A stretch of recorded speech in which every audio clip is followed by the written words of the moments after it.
Hi, நீ நம்ம படிக்க போகிறது உயிரின ரசாயன அடிப்படை. சரியா? இன்றைக்கி உயிர் சடப்பொருட்கள் ரெண்டு விதமாக நம்ம பிரிக்கலாம். ஒன்று சேதன சேர்வையாக ஆக்கப்பட்டது, அசேதன சேர்வையாக ஆக்கப்பட்டது. சேதன சேர்வையாக ஆக்கப்பட்டதை நம்ம இன்னொரு பேர் சொல்லி அழைக்கலாம் உயிரியல் மூலக்கூறு. உயிரியல் மூலக்கூறுனா கார்போஹைட்ரேட்டு, புரதம், லிப்பிட்டு, நியூக்ளிக் அமிலம். என்னன்னு கேட்டிங்கன்னா, இது முக்கியமான ஒன்று. உயிரியல் மூலக்கூறுகள்னு சொன்னால் இது 4 வகைப்படும். கார்போஹைட்ரேட்டு, புரதம், லிப்பிட்டு, நியூக்ளிக் அமிலம். அடுத்தது முதலாவது இதில் உயிரியல் மூலக்கூறில் முதலாவது கார்போஹைட்ரேட்டு. கார்போஹைட்ரேட்டு பூமியின் மேற்பரப்பில் பெருமளவாக காணப்படுது. இது சேதன சேர்வையாக ஆக்கப்பட்டது. பச்சை தாவரத்தால் இது மேற்கொள்ளப்பட்டு ஒளித்தொகுப்பு செய்யப்படும் போது உற்பத்தி செய்யும். இது பச்சை தாவரங்கள்லாம் ஒளித்தொகுப்பு செய்கிறதால உருவாகுது. செய்கிறப்ப இது உருவாக்கப்படுது.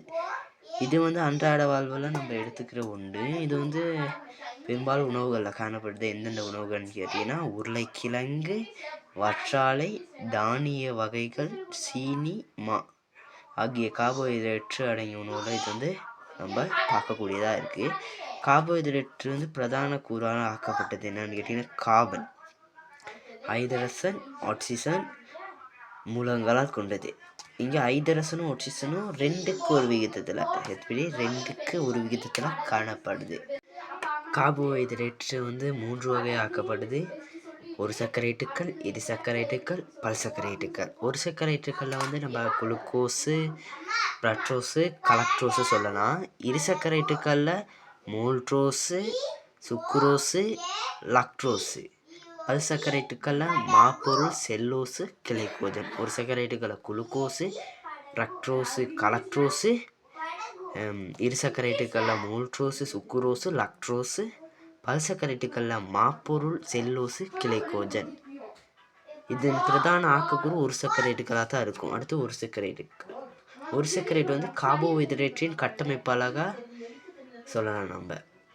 இது எளிய வளங்கள் என அழைக்கப்படுது. இதை நம்ம என்னன்னு சொல்கிறோம், எளிய வளங்களாக நம்ம அழைக்கப்படுது. இவை பளிங்குறு அமைப்பை காட்டுகிறது. இந்த ஒரு சர்க்கரைட்டுகள் பெரும்பாலும் பளிங்குறு அமைப்பை காட்டுது. நீரில் கரையக்கூடியதாக இருக்குது. பொதுவான இனிப்பு சுவை கொண்டவை. குளுக்கோஸு, ஃப்ரக்டோஸு, கலக்ட்ரோஸு இனிப்பு சுவை கொண்டது. இது பெரும்பாலும் இனிப்பு சுவையாக தான் கொண்டு இருக்குது. இது இந்த முதல்ல பார்த்த மாதிரி குளுக்கோஸு, ஃப்ரக்டோஸு, கலக்ட்ரோஸாக நம்ம 3 வகைப்படுத்தலாம். அடுத்தது இரு சர்க்கரைட்டுக்கள். இரு சர்க்கரைட்டு 2 ஒரு சர்க்கரைட்டுகள் சேர்ந்து இரு சர்க்கரைட்டுகள் உருவாக்கப்படுது.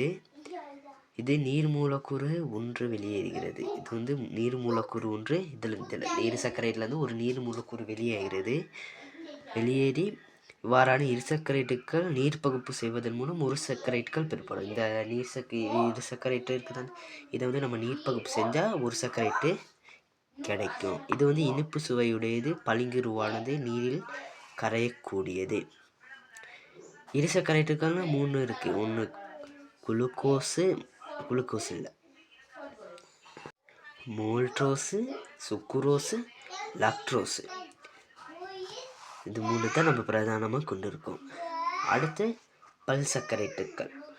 ஒரு சர்க்கரைட்டு மூலக்கூறுகளின் பல்பகுதியமாக்கல் மூலம் பல் சர்க்கரைட்டுகள் உருவாகுது. ஒரு சர்க்கரைட்டை நம்ம பல்பகுதியமாக நிறைய அதோடு சேர்க்கிறப்போ பல் சர்க்கரைட்டுக்கள் உருவாகுது.